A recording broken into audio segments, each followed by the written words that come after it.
Audio Jungle. Audio Jungle. Tinggal kita percaya atau tidak bahwa bahagia itu modal utamanya adalah diam, bukan keriuhan, bukan riuh gaduh, tetapi bahagia itu sumber utamanya diam. Banyak peribahasa yang menyatakan bahwa diam itu pangkal sebuah kedamaian, pangkal sebuah kebahagiaan.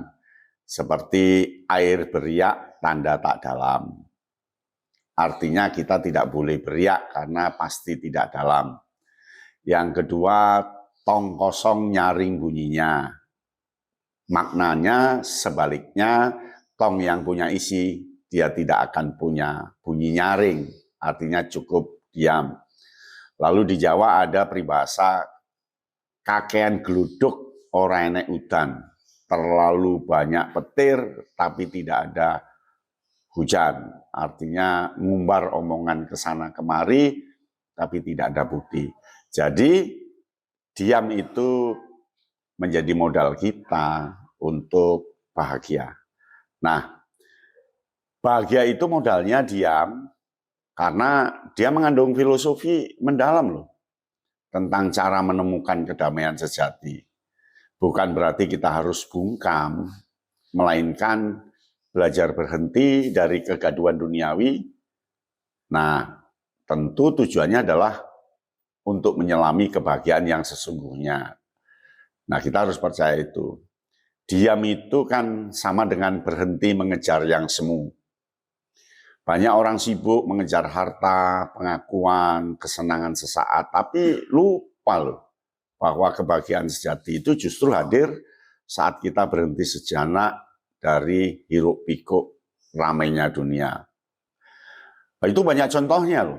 Contohnya orang yang terus mengeluh di media sosial, mengeluh ke tetangga, mengeluh lewat tulisan, tak akan sebahagia mereka yang diam dan mensyukuri hidup. Ya, terlalu banyak mengeluh justru kesusahannya akan terus tambah. Nah, kedua, diam itu membuat kita lebih mendengar diri sendiri. Saat kita ngomong, kita nggak akan bisa mendengar diri kita sendiri loh. Nah, kebahagiaan itu sering hilang karena terlalu sibuk mendengar suara orang lain, bukan suara hati. Nah, suara hati itu sangat penting. Maka dengarkan suara hati, syaratnya dengan diam. Sholat, meditasi, itu meningkatkan rasa bahagia karena membantu berdamai dengan diri. Pangkal utamanya adalah diam. Khalwat di sebuah tempat, masjid atau di tempat-tempat tertentu, itu modalnya ya diam. Lalu tiga, diam itu kekuatan, bukan kelemahan. Ya, di tengah dunia yang ribut dengan drama dan konflik, saling caci maki, saling nuntut sini nuntut sana, itu orang yang diam justru paling kuat. Ya, kuat. Dia dibantai orang, dicaci maki, tetap diam, justru dia yang paling kuat. Karena mereka tak mudah diprovokasi dan tidak mudah stres, serta dia lebih tenang. Makanya ada peribahasa, air tenang itu menghanyutkan. Diam bukan berarti pasif, tapi menyimpan kekuatan besar yang pada suatu saat akan dikeluarkan itu, kekuatan besar itu. Nah, yang keempat, diam mengajarkan syukur.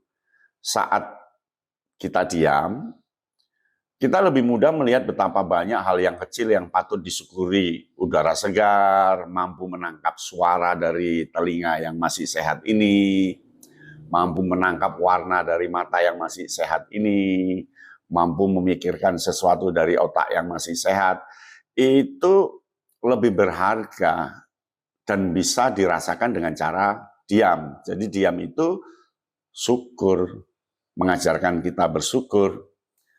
Ya, kebiasaan coba nggak percaya duduklah 5 menit tiap pagi, amati hal-hal baik yang sedang lewat, nanti rasa syukur akan muncul.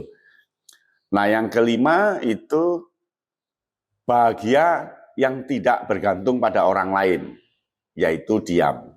Diam itu bergantung pada diri sendiri, tidak bergantung pada orang lain. Jadi jika kebahagiaan kita bergantung pada pujian, jempol, likes di media sosial itu, atau validasi orang lain, kita tak akan pernah benar-benar bahagia. Diam itu mengajarkan kebahagiaan yang mandiri. Nah, kemudian kata bijaknya adalah jika kamu bahagia karena pujian, kamu juga akan sakit hati karena kritikan. Begitu. Lalu diam akan sangat bermanfaat dalam situasi tertentu. Itu yang keenam. Saat emosi meledak, diam dulu, jangan bicara atau bertindak gegabah.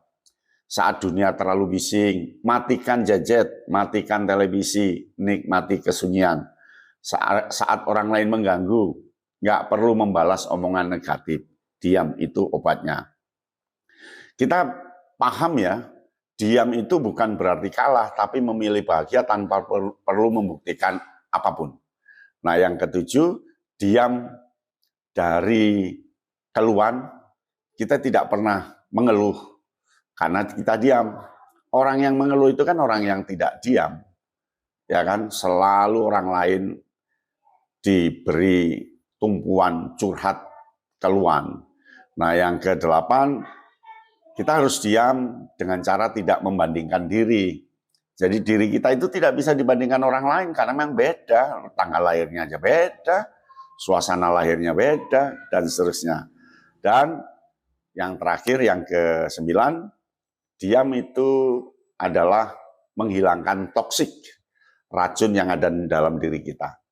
Jadi racun yang ada dalam diri kita, entah itu racun hati, racun pikiran, racun fisik, itu bisa selesai dengan diam. Karena kebahagiaan sejati sering datang dari keheningan, bukan keributan. Maka usia tua, usia lanjut, usia panjang umur, masuklah ke dunia diam. Percayalah bahwa diam itu akan melipat gandakan harta kita, melipat gandakan kebahagiaan kita, dan akan membangun keabadian yang sempurna selaku orang tua, selaku orang usia lanjut, selaku orang usia panjang. Oleh karena diam itu teramat penting, orang Indonesia sangat paham itu dengan diam. Dan diam itu merupakan obat senjata untuk kebahagiaan orang Indonesia. Suku Baduy, Banten, itu punya tradisi unik loh tentang diam. Namanya Sio Sepuh. Sesepuh itu tradisi meditasi diam selama 40 hari di ruangan gelap, ritual inisiasi kedewasaan, dan mereka percaya bahwa keheningan menyucikan jiwa sebelum mengambil tanggung jawab adat. Lalu suku Dayak itu ada manenang ya, itu menyepi di hutan tanpa bicara selama 7 hari, dengan makan dedaunan tertentu digunakan untuk mencari petunjuk lewat mimpi sebelum keputusan penting. Lalu suku Sasak, Lombok, dia punya tradisi semedi bau nyale, tradisi diam semalaman di pantai menjelang munculnya cacing laut nyale. Keheningan dianggap bentuk penghormatan pada alam. Lalu Bali, suku Bali, dia melakukan ritual nyepi untuk merefleksikan diri dengan diam.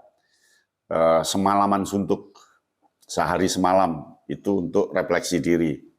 Suku Dani Papua, itu ada Wene Opakima, ritual duduk melingkar tanpa bicara selama berjam-jam saat penyelesaian konflik. Dia menjadi bahasa perdamaian tertinggi. Lalu suku Jawa, itu ada Topo Bisu, puasa bicara 3 hari sebelum upacara tertentu, melatih pengendalian diri dan kesucian pikiran.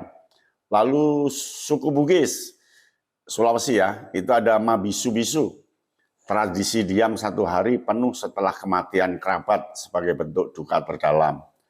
Lalu ada suku Nias, itu ada Vanuaya, ritual diam kolektif saat gerhana bulan, meyakini suara bisa mengganggu perjalanan bulan.